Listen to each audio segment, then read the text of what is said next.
Hi there, it's Thursday, and today we are talking about one of my absolute favorites, gut health. We are now already quite far into my body system support series. Today is already episode 10, and I think a lot of you are going to be really pleased that my gut health or my gut health support system support episodes will have more than one in it, right? So today is going to be part one. And I know a lot of people out there are really interested in learning more about gut health because let's face it, we've had misguided information or advice all our lives.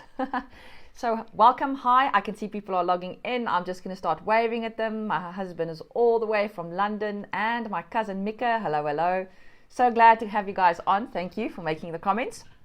For the rest of you that are busy logging on, I can see all the eyes coming up.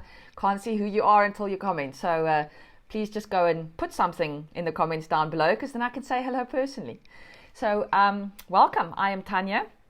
I'm coming live today from my page Botanically, an alchemy of soothing botanic ingredients. And by now, most of my followers will know that gut health is something that I am really passionate about. And the reason for that is gut health and proper, good gut health is like a foundation of a building. So if the foundation of a building isn't up to scratch, guess what happens? The building falls down, right?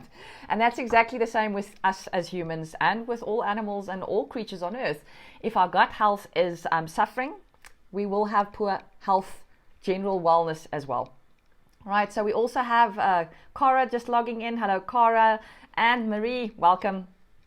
So let's get this series started. Today is going to be part one, and depending on how much information I can dig up to share with you, there's going to be a couple of parts of episode 10, because episode 10 is going to be all about gut health and support for this specific system in our bodies, all right?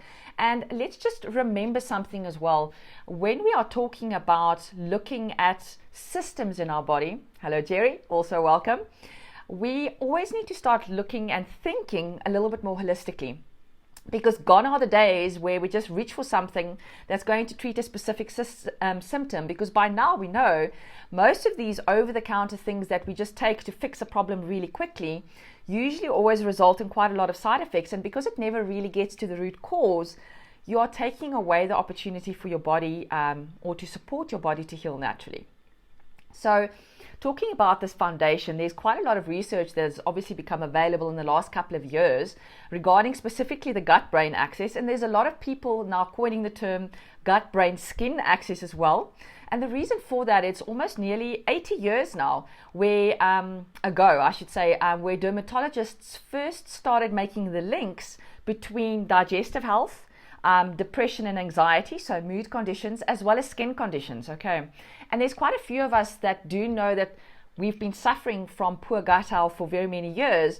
A lot of us also do suffer from quite extensive skin conditions, okay? And the reason for that is obviously through all the systems working together, because we're not just a machine with specific parts, everything is connected, okay? So the gut-brain axis is a two-way street. So emotional states are actually going to be able to infect your intestinal flora, and when your flora is not doing so well, your immune system is also not doing so well, and this can also lead to chronic inflammation, right? And we all know what chronic inflammation in the body does, causes disease, right?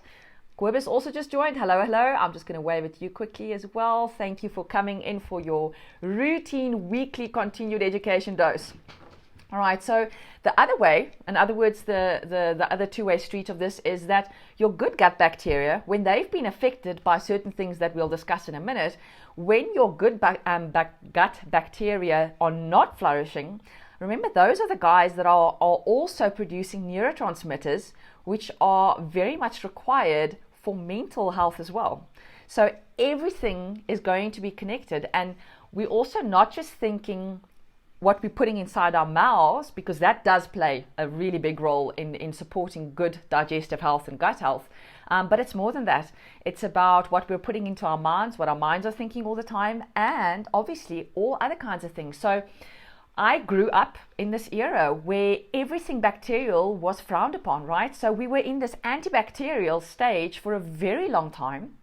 And I think maybe in the last 5 years or so, because of the education we're now able to get so freely, we have shifted slightly and we have started thinking about being more holistic and actually realizing that these gut microbes actually have a really important role in our lives. And we started shifting away to being more focused on perhaps looking at supporting the good bacteria.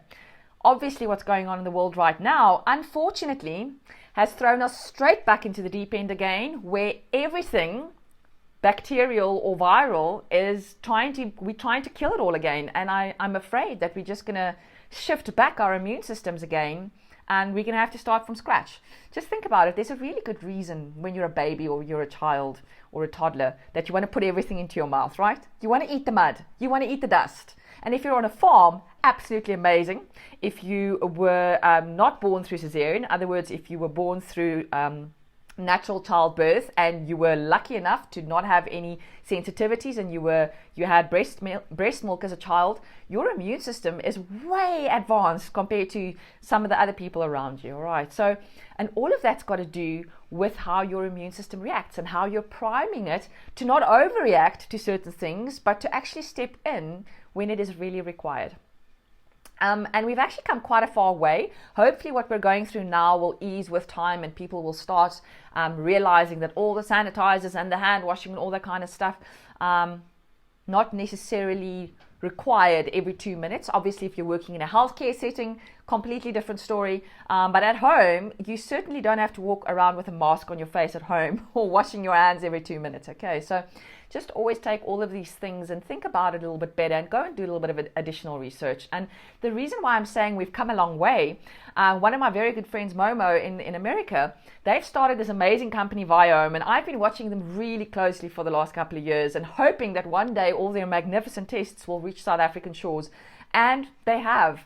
And you will see that I've actually posted about them earlier this week as well, because they've got these amazing, this amazing technology now where, because through deep sequencing and actually being able to check out what's really going on in your gut, they can now ascertain which microbes you do have in your body that are beneficial and which of their genes are actually being expressed, because it's not always about the genes we have, but whether they're actually being expressed.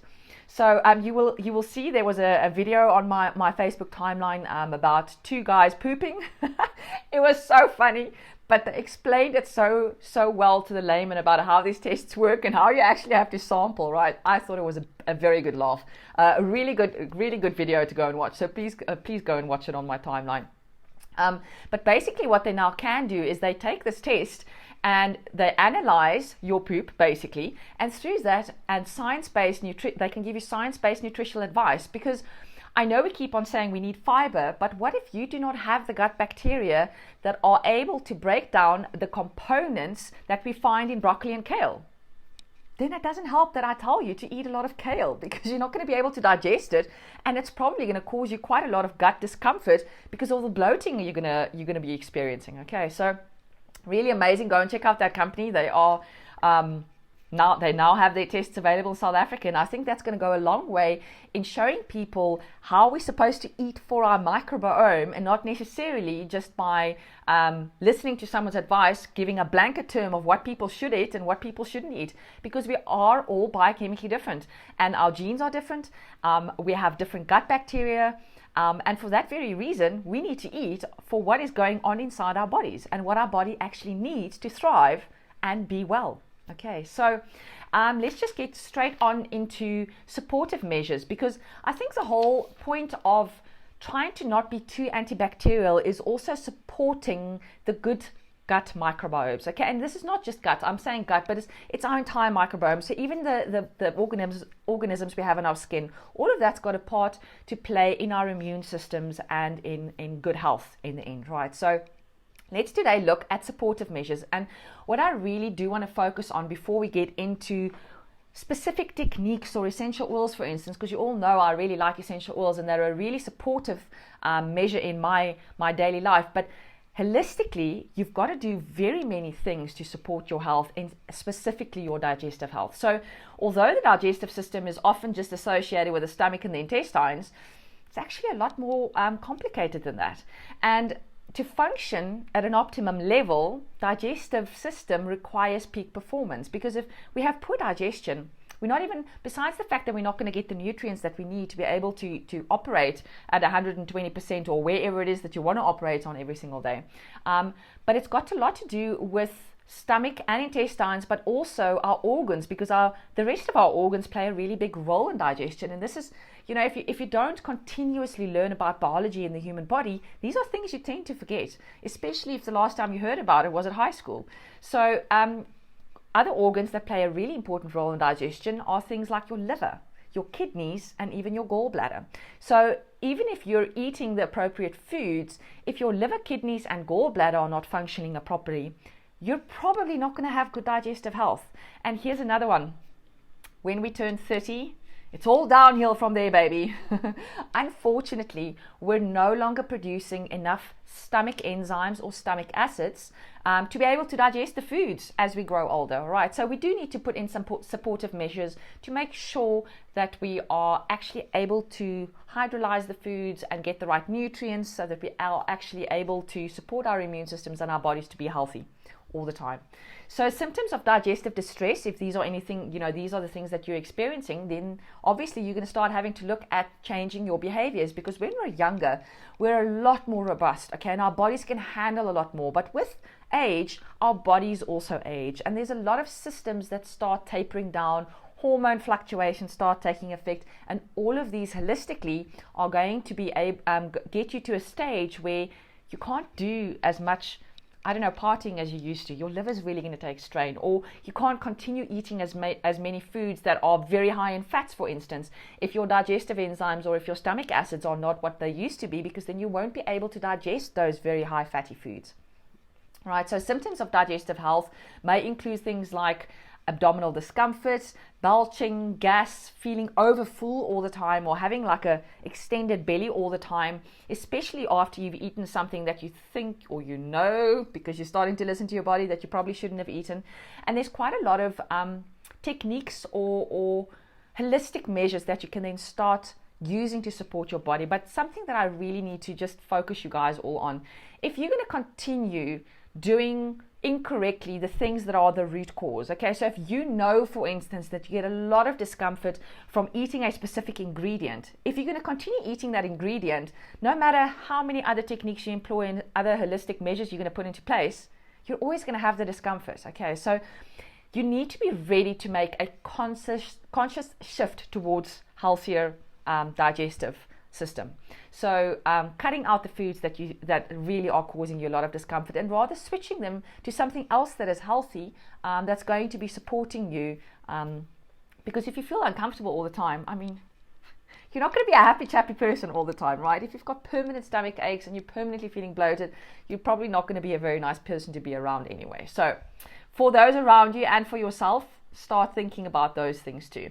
So because of our enzymes and because of our organs that start taking a lot of strain as we turn older, just thinking, for instance, the pancreas, they make the enzymes that the small intestine use to break down your food. And if your pancreas is taking strain, then you really do need to start thinking about what you can do to support these organs, and either detoxing, helping them to detox, or adding supportive measures that are actually just going to ease their load a little bit so that they can actually do what they're supposed to do.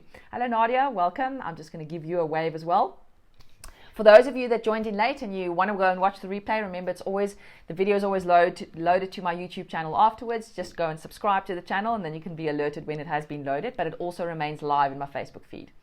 All right, so let's start looking at some of the supportive measures. So when we look at holistic gut solutions, things that you need to be cognizant of is probiotics. And if you're someone that is not eating and supplementing with a lot of fermented foods, for instance, you are probably going to have to start taking supplements for probiotics, because these are also bacteria. They don't live forever. They also die off. So they've got to reproduce, number one. But if you continue eating foods, for instance, that are really high in Preservatives, they're also going to start killing off your gut bacteria, because that's what they're there. That's what they are there for in food. They bring the bacterial load down.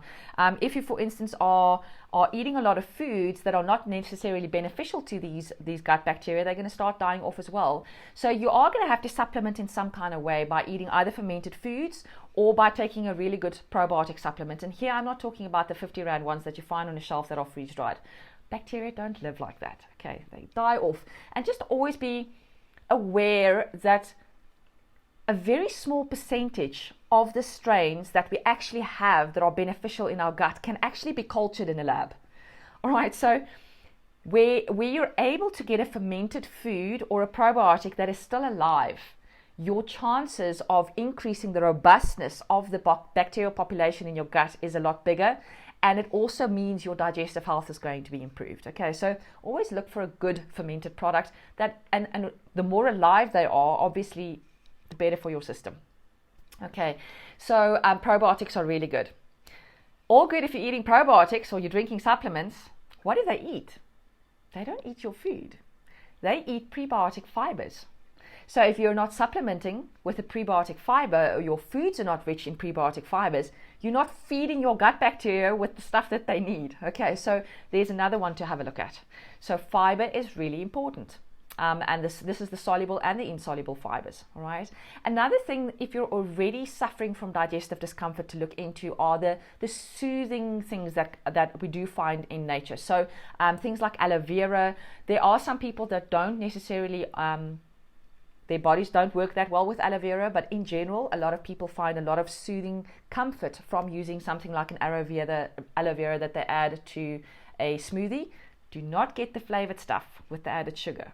Not going to be beneficial to you at all. Remember, sugar is also not good for gut bacteria, because you're feeding the ones that want the sugar, and those are not the ones that are going to give you the good mood. Okay, they are the ones that are going to make you hangry and want you to crave more sugar and carbs. Okay, so definitely not those ones. Get the pure ones, and obviously with the fewest preservatives possible, right? So look for an aloe vera that's, for instance, using I'm not going to name the bad preservatives now, but look for those that have citric acid as a preservative instead of all the chemical ones that are also not going to be good for your gut bacteria. All right. Another thing that is a really good practice, if you're not getting in a lot of green veg. I know there's this misconception that if you buy some of these really good supplements out there that are whole foods, that they concentrate, so you're getting in all the vitamins and minerals from all the vegetables. Just remember that if you're not getting in the fiber of the kale and the broccoli or whatever it is that you're eating, you're not getting in the fiber. So yes, you're getting the vitamins and the minerals, but without the fiber, the motility decreases, right? So we need movement, and we need the fiber for the bacteria to eat, right? So just taking a supplement is not a good thing. So if you're not going to be eating a lot of green veg, think about getting a really good fiber supplement. And there's a lot of good products out there. One of them, which is also either way, inulin, because some people actually ferment with inulin, therefore they get a lot of bloating and gas, right? But inulin is a really good prebiotic fiber, which you obviously find in chicory.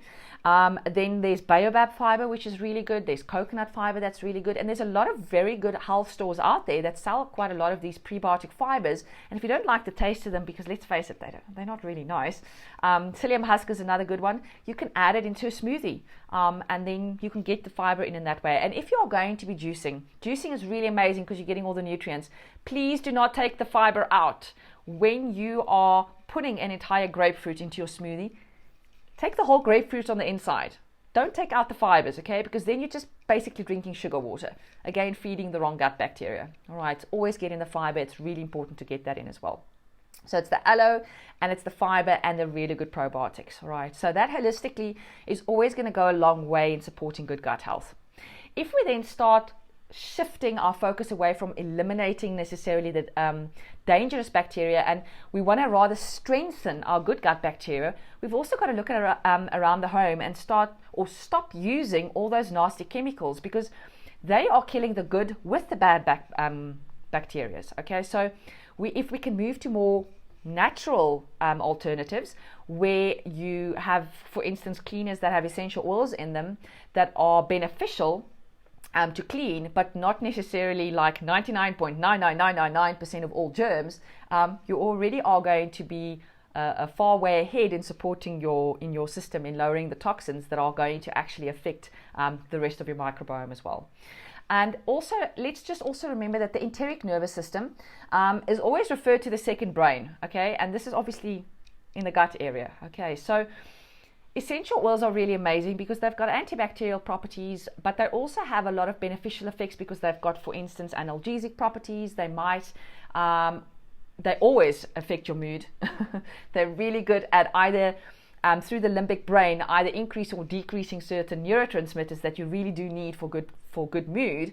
And remember, with that two-way access, with the gut-brain access, right? We need them to actually make the good neurotransmitters that are going to be keeping us happy. But essential oils are really beneficial in supporting the body when you're incorporating them with all of these other holistic measures. So eating appropriately, organically, as few preservatives as possible, doing a lot of exercise, all those kind of things brought together is going to serve you really well in supporting good gut health. So essential oils can be incorporated into daily living to support you with these more holistic, natural approaches. And oils that are really, or my top 7 oils that are really good for digestive health, and we'll talk a little bit about what they do for your digestive health because it's various different sections in your body. But the oils that you really need to look into are things like thyme, rose, cardamom, peppermint, clove, tea tree or melaleuca, oregano, fennel, and tarragon. So those are the sort of combinations of the top 7 oils for good digestive health. Hello, Nicolene, you've just joined in. And she's asking about kefir. So kefir is really amazing. And you get 2 varieties. You get water kefir. Now, this is a fermented food for those of you that don't know about it, right? You get a water one and you also get a dairy one. So if you are someone that is really sensitive to dairy, and there's a very large portion of the population who actually don't do well with dairy at all, usually the dairy kefir is okay, because it's fermented already, right? So all those proteins that you would normally react to that's going to cause an inflammatory reaction in your gut usually are converted. So mostly those types of people can actually handle the dairy one. I, for instance, prefer to actually have the water one, although it's got less probiotic strains in it, all right? So that is a really good fermented food, and you can grow it at home if you know what you're doing. Don't let the bread mold grow on your kefir. That's not the one you want, okay? But there are some really good options that you can buy from health stores as well. And that's a really good fermented food. So here we're thinking things like kombucha, kimchi, kefir. There's quite a few fermented products out there that are sauerkraut when it's made the real way, not just by adding stuff and then in a bottle that you buy off a shelf that's not in the fridge and then it's been sterilized. I mean, then you're just eating vrotkool, as I used to say, all right? You're actually not getting in the beneficial bacteria. So if you can make it at home, even better. And there's amazing recipes online. So those are really good fermented foods that you can add to your diet if you don't want to take a probiotic supplement. All right. But let's get back to the essential oils. So if we then look at these 7 top essential oils for gut health, let's go a little bit deeper. For thyme and rose, there was a study where they found that the constituents found in thyme and rose, and these are obviously thymol and geraniol, so for that reason geranium as well, they can effectively suppress pathogens in the small intestine by supporting the immune system. So, and there's no concern for beneficial commensal colonic bacteria in the digestive system. So it's absolutely amazing that these natural products are able to support the good gut bacteria and are actually not, they're nasty to the bad ones, right? So that's why thyme and rose is at the top of the list, or geranium for that matter. Cardamom is a very anti-inflammatory essential oil. Also cardamom, if you're eating the spice in your food, why do you think some cultures really love cardamom in their food? It's, sometimes they're eating very highly inflammatory food, but they're obviously balancing it out by adding cardamom, all right? So cardamom has anti-inflammatory benefits. It's also an antispasmodic, and it can be really soothing because it's also part of the ginger family, and it's been associated with digestive health benefits as well as gastroprotective effects. All right, so cardamom is really amazing for that. Peppermint, very cooling and soothing, okay, and peppermint oil has been shown to improve digestive discomfort when there's a lot of cramping involved, okay. Especially in the digestive tract, but also in the stomach area. And one of the most common disruptors for gut health when taken in a professional grade is enteric coated peppermint. So there's a lot of health shops. I've actually seen this, although that is quite rare in South Africa for some reason. So you're going to have to find yourself a holistic practitioner that's able to get these for you. But the enteric coated peppermint capsules are really amazing, because when you want to get peppermint to the part of the gut where it's going to have the antispasmodic effect, if you're going to be consuming it internally without it being enteric coated, it's actually not going to pass the stomach before it gets to the intestine. So you need it to be enteric coated so that your stomach acids actually don't chow through the capsule. So really good idea here to get a functional medicine doctor or holistic practitioner that's going to be able to get you those supplements. Clove, really good because it's got a high concentration of eugenol, but it's a very potent oil, right? So this is one that we need to be careful of, because if there's overuse, there is a contraindication here that is actually not that great for liver health, all right? Very good for digestive health, but in small quantities. Very potent oil. And clove is efficient antimicrobial. So when you're dealing with organisms that are not that beneficial for the gastrointestinal tract, clove is really going to help you out there. Tea tree and oregano, a formidable antibacterial combination, and they are cleaners, if you want to call it that, to help stop the spread of viral illnesses or bacterial illnesses without bleaching away the very nasty. So tea tree and oregano, for instance, are really good in cleaning solutions. So when you're making a surface spray with vinegar and water, for instance, because the vinegar is also really good at having a sanitizing effect, but then using tea tree and oregano to clean your surfaces with, they're going to have the antibacterial effect without really harming all the microbes on your skin, for instance. And then fennel, which is a digestive stimulant, okay? And that's why this essential oil is really amazing to be using. But also, again, just a contraindication in there. There is some conflicting information out there in the research because of the estragol content in there.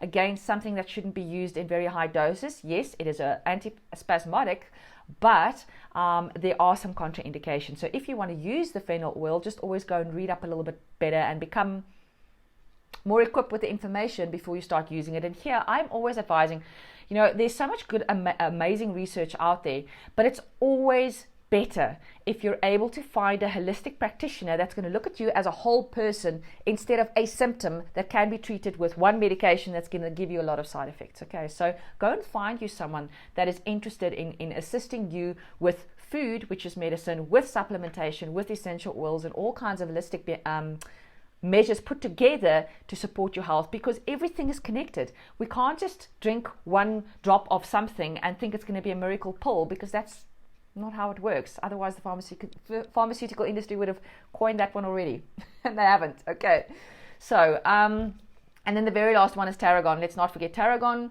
also really good to support good gut health. All right, so how do we use these essential oils to support our gut health? There's 3 ways. And it always depends on the type of essential oils and the quality of the essential oils you're going to be using.